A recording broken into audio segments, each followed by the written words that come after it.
Well, my father was a semi-professional dance band pianist during the 1930s, 40s. So there was always music about the house. We had a piano in the house and he was always playing it. And there was always sheet music lying around. And I can remember one instance where he was playing a tune on the piano and I said to him, "What's that tune called?" And he said, "That was the Wabash Blues."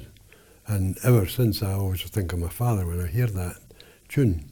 But after that, I suppose I went out on my own and listened to music on the radio. There was a lot of jazz on the radio in the late 40s and early 1950s. And I used to visit a shop, which is no longer there, in South Clark Street in Edinburgh, called the Record Exchange, where you could buy 78s at that time, because there were no LPs, but 78s for £1 each. And I can remember the first one I ever bought was a Decca 78. It was Bob Crosby's Bobcats playing Jazz Me Blues on one side and Washington and Lee Swing on the other. And I still have that 78. And after that, when I got a wee bit older and I was able to go out on my own, I used to go to the Royal Mile Cafe, where I think the guy's name was Dave Pinardi, who owned it, who was a trumpet player. He had a band there. And also a famous jazz venue was the West End Cafe, where I used to go and listen to Charlie McNair, his band, of which Mike Hart, who started the Edinburgh Jazz Festival, was one of the members of that band.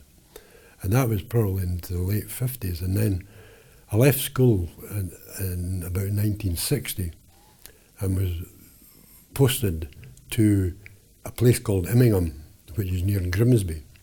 And I became a member of the Grimsby Jazz Club. And through the Grimsby Jazz Club, I attended the East Coast Jazz Festival, which was in Cleethorpes, which is a suburb of Grimsby. And I was fortunate enough then to go and see jazz at the Philharmonic in Leicester. We went from Grimsby by bus to Leicester, and I can't remember everyone who was in that package, but I know that Roy Aldrich was certainly one of them, the famous trumpet player. And then I came back up north and I went to work in Grangemouth. And there's not an awful lot of jazz in Grangemouth, although there was a restaurant called the Maharata Restaurant, and there was a band that played in there called Dr. McJazz, led by John Arthur.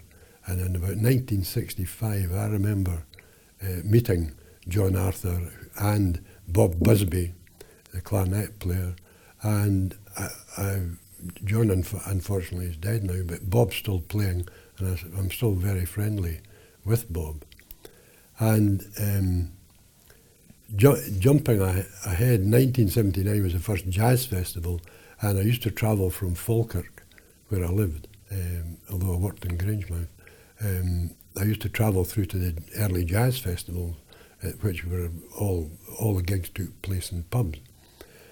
And then in 1987, I moved from Falkirk to Edinburgh, and I became involved with the actual jazz festival itself.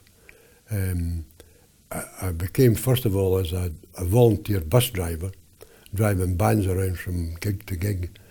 And then in about 1990, I think it was, I took over as the transport manager of the Jazz Festival, which I continued to do until 2018, last year. And through that, of course, I met many jazz musicians and bands, and from all over the world. And I'm still friendly with many of them, the guys from the O'Hagantic Jazz Band from Nîmes, the Golden Eagle Jazz Band from San Diego, Ben Cohen's band, who Ben unfortunately is dead now, but the guys that were in his band still correspond with them. So I have a wide circle of jazz friends just through the Jazz Festival. But at the same time, as I came back to Edinburgh, I became involved in the jazz scene itself. I went to all the gigs, and there were many gigs. There were about every night of the week there were gigs on. and they were mostly traditional jazz that I went for. Although my tastes have widened a bit since then. But anyway, as I say, there was a lot of jazz in the 1980s, and then in the 1990s, the scene started to change, and the number of gigs each night diminished until eventually there were none. And at that time, one of the band leaders, Violet Milne, who led the Spirits of Rhythm, and myself had been talking for some time about setting up a jazz club. And we decided that because there were no gigs for the jazz musicians' residencies, we would start a club, but we didn't have any premises. But we were quite lucky because the Fairmile Inn, which was on the outskirts of the town, it was taken over by a new manager who allowed us to use the basement as a club. So we set up what's known as the Edinburgh Jazz and Jive Club. And that was in 2000. I think the first gig we had was on the 22nd of September 2000. And the club's still going. So for about the first 5 years, I suppose, I almost run it single-handedly. And although we were constituted as a non-profit-making club and a members club, and we had, to start with, we had about 150 members, and of course everybody, it'll never last, they'll not pay to come and see local bands, because of course all the pub gigs were free. But people did come and pay because they didn't want to, if they didn't want to pay, they didn't hear jazz. And we started off by engaging local bands, but then we spread out a bit, and we basically had three Fridays we had local bands, and on the fourth Friday we had a band from out of town, and that proved quite popular. And as I say, the club's still going now, but the numbers have started to drop, mainly because of people dying, actually, and people getting older and not wanting to come out at night. Although there is a bit of a resurgence in traditional jazz, mainly on the continent and the States, but there are one or two young bands in the UK, and there's one in Edinburgh, the Tenement Jazz Band, and there are, I think there's 3 or 4 swing dance clubs in Edinburgh, and they'll come out to listen to these bands, and we get quite a few of them at the Edinburgh Jazz and Jive Club. So we have a mixture of 80-year-olds and 20-somethings. You know, I mean, it's quite funny because we get visitors coming to the club, and they'll say, "Are there any concessions?" And we say, "Yeah, if you're under 60." You know, so that's that. A potted history of how I became involved in jazz. I should have said too that I lived in Joppa when I was a boy, and I was sent to Sunday school, as we all were, in the 1940s. And when I came home from the Sunday school, I walked up a street in Joppa called Morton Street, and adjoining Morton Street was a street called Woodside Terrace, and on the corner there was a house, and when I passed that house on a Sunday morning, I would often hear this music, and I didn't really know what it was at that time. I found out later it was jazz, and the house belonged to Stan Gregg, who was a well-known pianist in Edinburgh, and the musicians were Sandy Brown and Al Fairweather, who became world-class musicians, the 3 of them.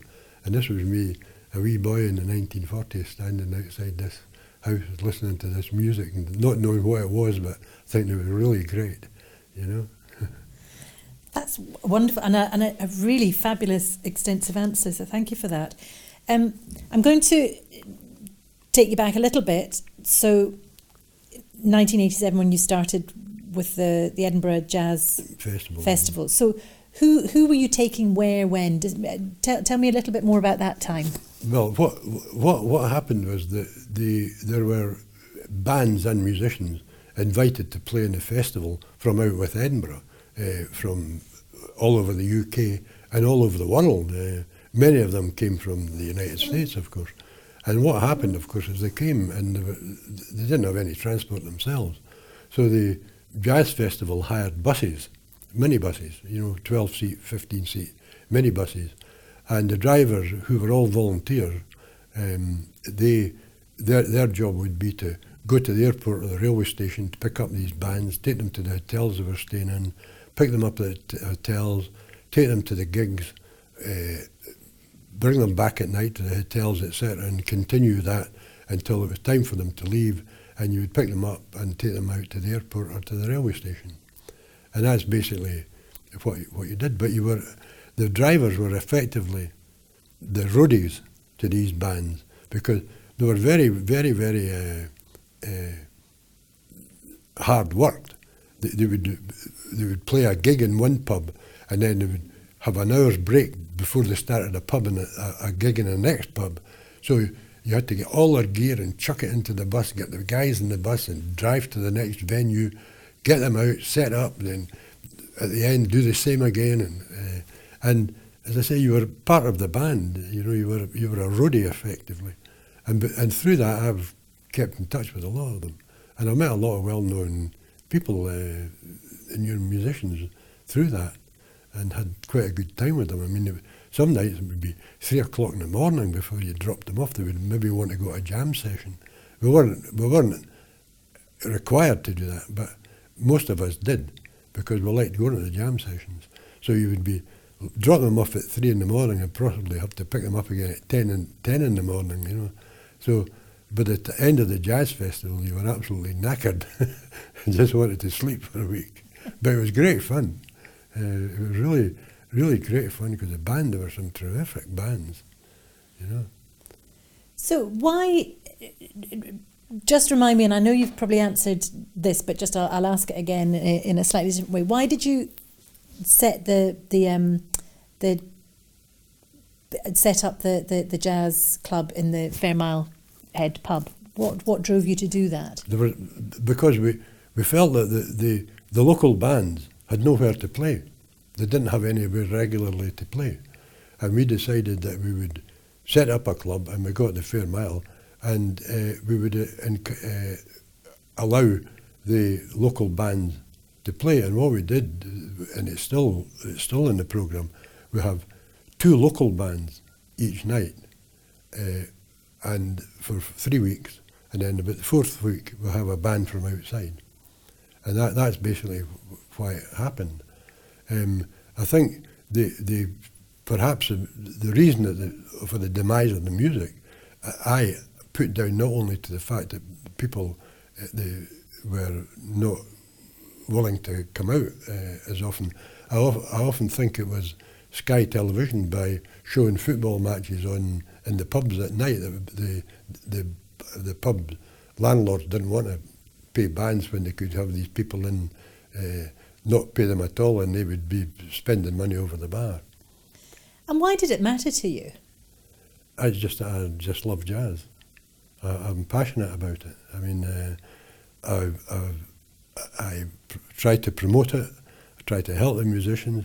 I record an awful lot. I've got a huge record or recording library, both of commercial stuff, but also of music that I've recorded myself.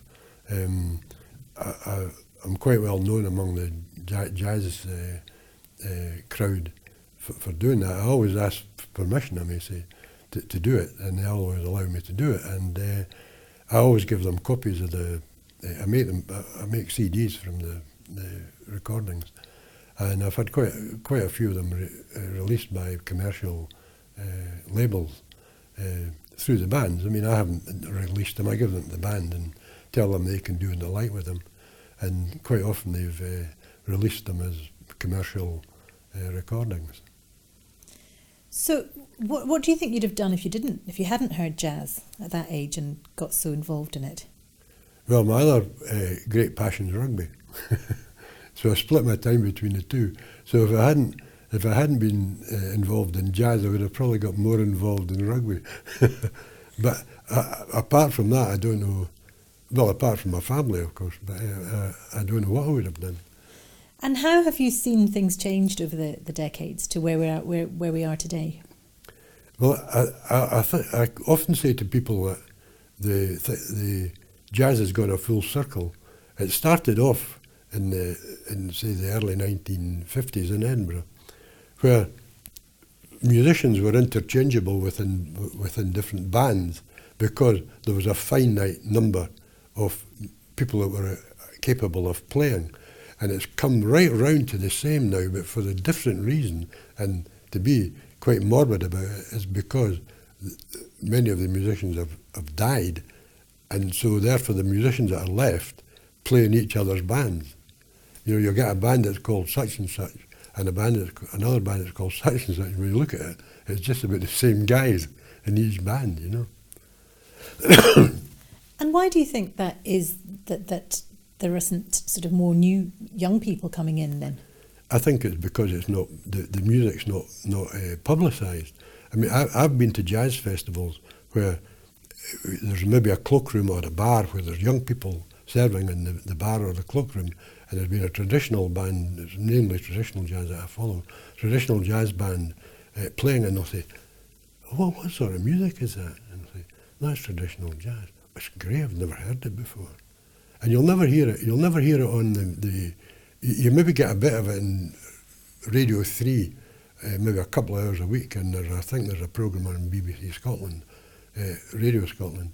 But you don't hear it. On the continent, apparently, it's different. You'll find the younger audiences on the continent because there's a more eclectic mix of music played on the radio programmes, whereas here, it's all the same stuff. You don't get any jazz at all. And I'm going to ask you, what, you know, casting your mind back, what are the things that stick in your memory? What are the moments that you will treasure? Well, the one I already spoken to you about, my father playing the Wabash Blues. I can't. There's so many things. I mean, some of the bands that I've been involved with, been so good. You know, the Golden Eagle Jazz Band from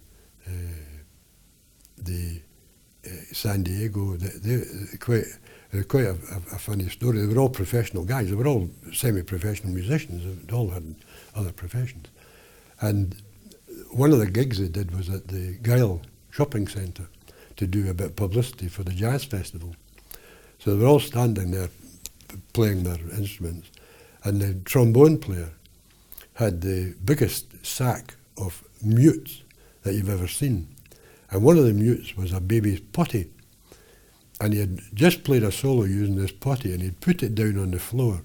And the bass player, who was a dep, a guy called Roman Tankard, who normally played for a Liverpool band called the Merseysippy Jazz Band, he gave the potty a kick onto the front of the band. And of course, people came along and started chucking money in the band, in the potty. And at the end of the gig, the band leader, a guy called Dick Shushan, said to me, "That's embarrassing, that's almost like begging." I said, "It is begging." But they got about 45 quid.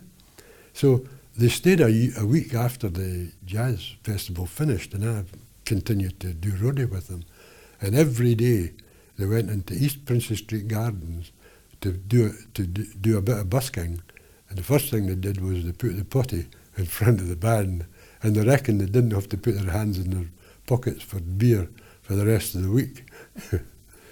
There was another band called Hot Stuff, and one of the musicians in the band had a bit of a drink problem, and he was prone to locking himself in his room.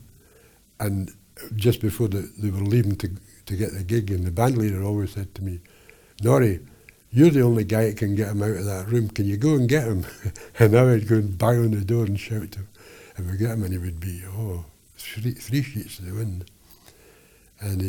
But when he got on the stage, he was great.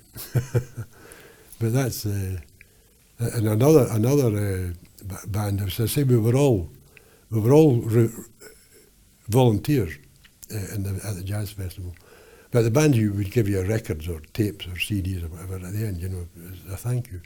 But one band, Ben Cohen's band, they gave me a wage slip, and on it was written, wages for the week, £30, and they had gone to a shop that was in St Stephen's Street called the Gramophone Emporium, and given the guy in there 30 quid, and his credit, and gave me this. And I mean, I knew the guy, Michael Levy, that owned the shop, because I bought most of my records there.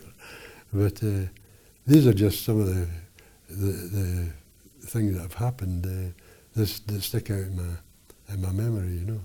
There's probably many, many more. If I sat here and thought, I suppose I could write a book on it to a certain extent.